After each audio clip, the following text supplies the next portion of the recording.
So this is my first ever booktube video. Today's video is going to be my books that I read in May, a little bit of a recap slash review of those books. Then I'm going to do my June TBR. I didn't read that many books this month. One, because I'm a really slow reader, and two, because I had finals. I also am not as fast of a reader as most of booktube. Like, some people come on here and have read like 25 books in a month. Mathematically, like, how is that even possible? Because you'd have to read almost a book a day, which is insane. I commend you guys and support you, but my TBRs are probably going to be a little bit less books than the average reader on booktube. However, I know there are people out there like me who read a little bit slower, and I'm here for you. Also, fun fact, I started a book club this month on Zoom. Let's get on to what I read in May 2020. I, before this quarantine, had never read Twilight, which is crazy because I love Twilight, but I was one of those people who like saw the movies with my friends when I was younger, so I didn't feel the need to read the books. I was much more of like a Hunger Games kind of girl, and I was obsessed with the dystopian novels rather than fantasy, which is funny because now fantasy novels are like my favorite. Well, actually historical dramas are my favorite, but in terms of novels, I really love fantasy. I love going on Twilight movie marathons. I do it way too often for my own mental health, let's be real. I ordered an entire set of Twilight books to be delivered to my house from barnesandnoble.com, and they arrived and they're beautiful. It's a new version of the cover and I think it's really cool. I'm really glad that I bought them because they've been really a great escape during quarantine. So let's get into the first one. Like I said, I had never read it, but I had seen the movies. But as every reader kind of knows, most of the time the books are better than the movies. And this is true. I love the Twilight movies, and I will say that with zero shame because I truly love them. But after reading Twilight, the first book, I feel like it almost made me like the movie less, because the whole thing that people don't really like about the movie is like, I feel like it's very dramatic and it moves very fast. I think that the book also adds a lot to Bella's character. They allude to the fact that she's an avid reader or that she's intelligent, but like in the book we see that a lot more. There's a part in here where she's like reading Jane Austen novels. When I watched the movies, and again, controversial opinion number 2, I really am Team Jacob when I watch the movies. I kind of guess I root for the underdog. No pun intended. I remember my friend Ariana, she was like, you should read the books because then you'll be Team Edward. And I have to be honest with you guys, I know that this is gonna get a lot of, you know, mixed opinions, but I'm still Team Jacob. I've only read 2 of the books in the series. We should probably move on to New Moon, but I'm still Team Jacob, and I'll let you guys know if that changes. All in all, Twilight was really good. I didn't really enjoy the end that much, which I won't spoil the end. I mean, why am I even saying no spoilers? Because I feel like most people have read Twilight before, but regardless, I'm not gonna spoil it for those who maybe haven't. The end kind of dragged for me a little bit, and also one of my favorite characters is Charlie, which is Bella's dad, and I get really sad when he's sad or hurting. You guys might be able to understand why the end was a little bit difficult for me. I do really love the romance between Bella and Edward, even though I'm Team Jacob. Like, I still appreciate it, and I love vampires, so how can you go wrong with vampires? You can't. My favorite thing about reading books with films that have already been made is that you kind of already have a picture of what the characters look like in the movie. And I know some people like to picture their own characters, but for me, if there's a movie that's out and I still haven't watched it or read the book, I will watch the trailer so that I get their image in my mind. It kind of turns the novel into an advanced version of the film, and so you read the novel kind of with these images in mind, and then when you watch the film, it's almost as if the parts in the novel that were left out weren't left out because you picture them in your mind with those actors. I don't know if that makes sense, but that's just how I feel. It's a classic YA romance, but it's like not the best thing I've ever read. However, Stephanie Meyer, not that you're watching this, Stephanie, but I'm so excited for Midnight Sun. That's all I'll say about that. But, you know, in August, I will be purchasing a copy of Midnight Sun and I will be devouring it, and I'm so excited. Moving on to the second book in the Twilight saga, this is New Moon. And I have to say, guys, this may be a controversial opinion, and I think I just disagree with the general population when it comes to books and films, really. New Moon might be my favorite book that I've ever read. Don't come for me because, first of all, I know that a lot of people don't like Twilight, and to you guys I say, to each each their own, because I really don't care if you don't like it. I like it. New Moon is 563 pages. This is one of the books in my life that has just truly articulated the emotions that I have felt and didn't know how to express. I don't care if anyone thinks that that's lame because it's Twilight, because it truly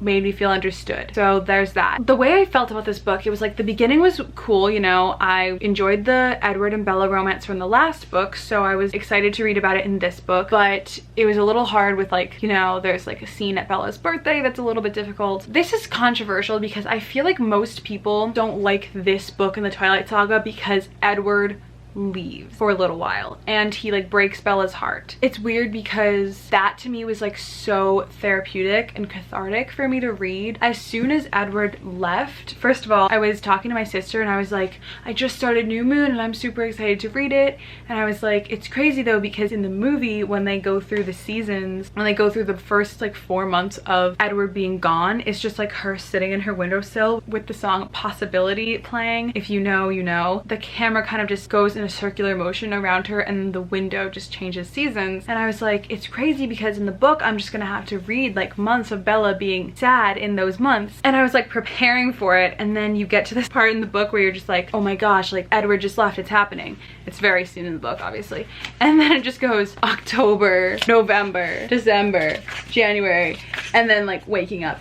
And I was like, that's actually hilarious that I thought I was gonna be sitting through all those months, when really the film, that was like an exact replica of like what happened in the book. So what I'm basically doing is I'm reading the book and then I'm watching the movie again, and then I read the next book and then I watch the movie again. I watched them on Amazon Prime, which has like a sidebar with a ton of trivia and just facts about the movie. First of all, I found out that New Moon is actually Robert Pattinson's favorite Twilight novel. I'm wondering if it's because he was probably in it the least in this one. Again, if you know, you know. So far, New Moon is my favorite out of the first two, and I have a feeling that it will remain my favorite. However, I've heard mixed reviews about Breaking Dawn, so we'll see how I feel about that. And again, I will let you guys know. For so many pages in this book, Bella is heartbroken, but it's not like she hasn't met Edward yet. She had Edward and then lost him. I don't think you get to see that a lot in novels, because a lot of romance novels, everything leads up to them getting together and then the novel ends. This gave me something to relate to. I don't need to go into detail about how I relate emotionally to Bella's struggle in this. This chapter is called Waking Up, and it's right after Edward leaves. It's like a really small excerpt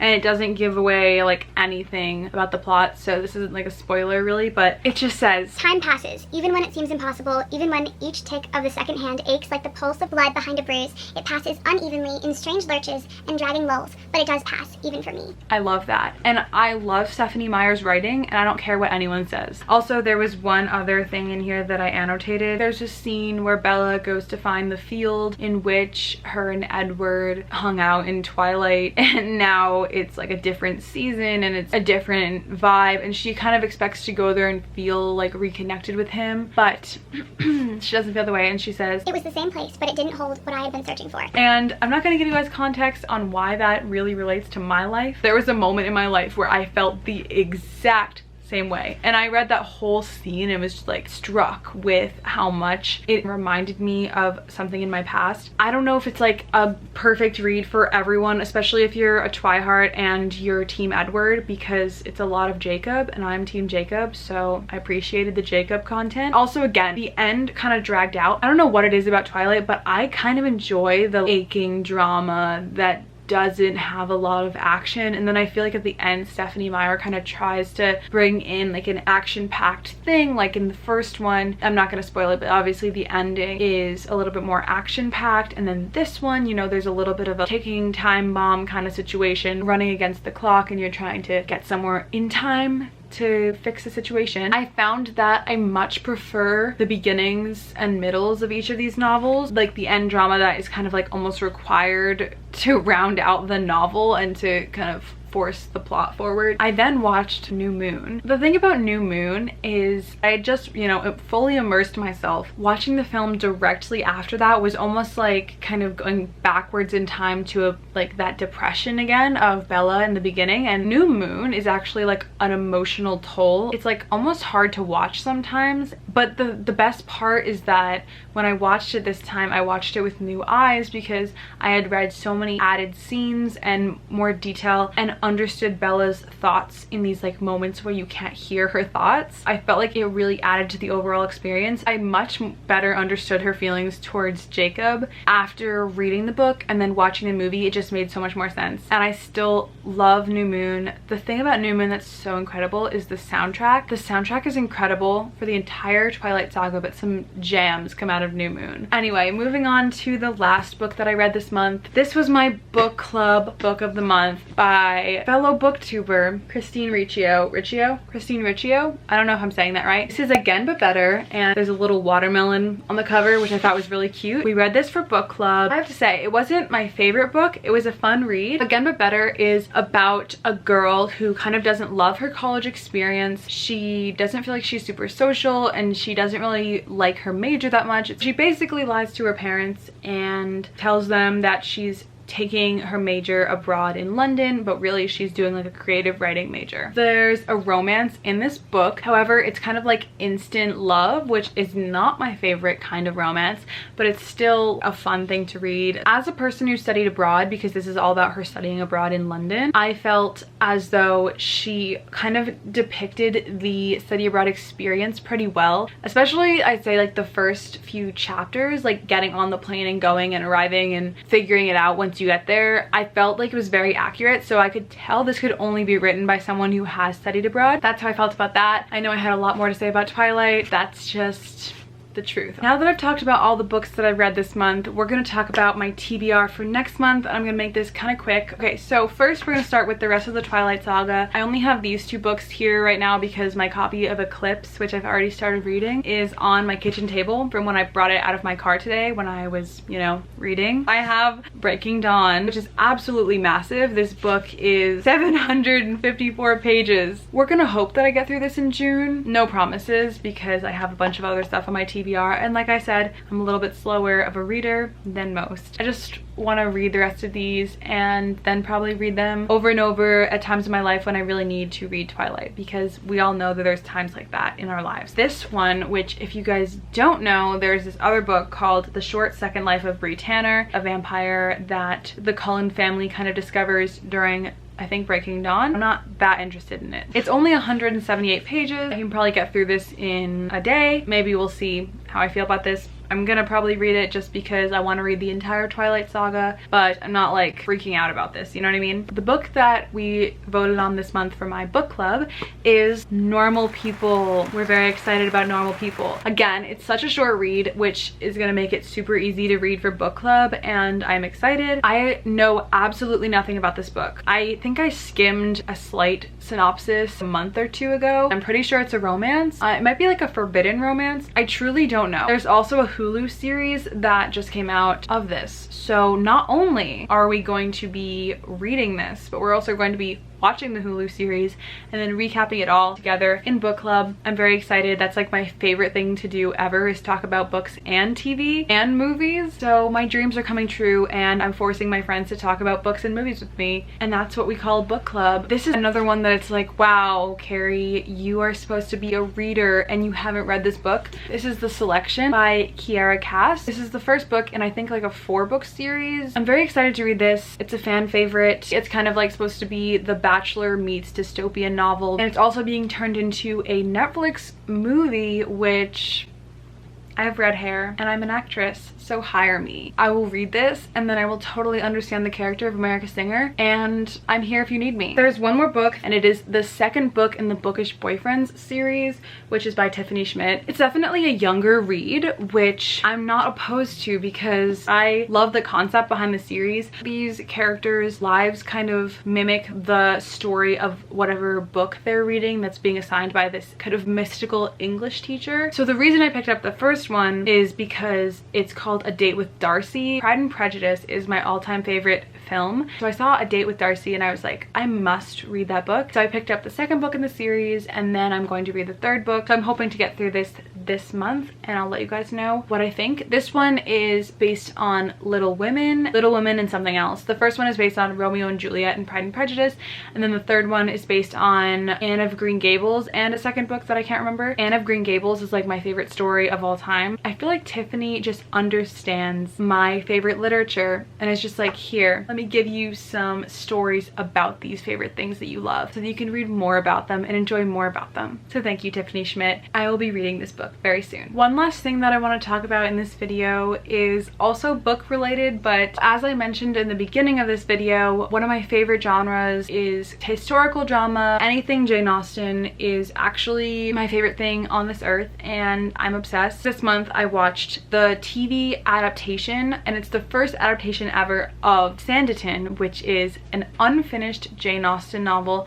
that she wrote before she died. It's crazy because Sanditon is so incredible. You guys have to watch it. Sanditon is only one season so far and technically it hasn't been renewed, but I'm really hoping that they change their mind and renew it. If you like Jane Austen, you must watch it. There's no other option. I watched it on Amazon Prime. You can rent it there or you can get like a free trial for the PBS channel within Amazon Prime. The story follows this character, Charlotte Haywood, through like some random circumstance gets brought to this seaside town called Sanditon and taken under the wing of kind of like the lead architect of the town. She's really outspoken and she speaks her mind. I love a good Jane Austen romance story. This one is an enemies to lovers romance. The guy that she has this romance with, he doesn't just like get taken by her beauty. He actually likes her as he gets to know her and he sees that she speaks her mind and that she's intelligent. He values that in her more than like just initial beauty. I think I need to read it now, even though it's an unfinished novel. Watch it. Just watch it. You won't regret it. That was all of my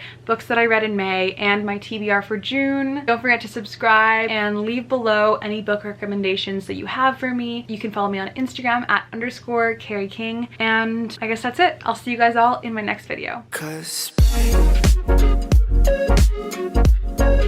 space, space.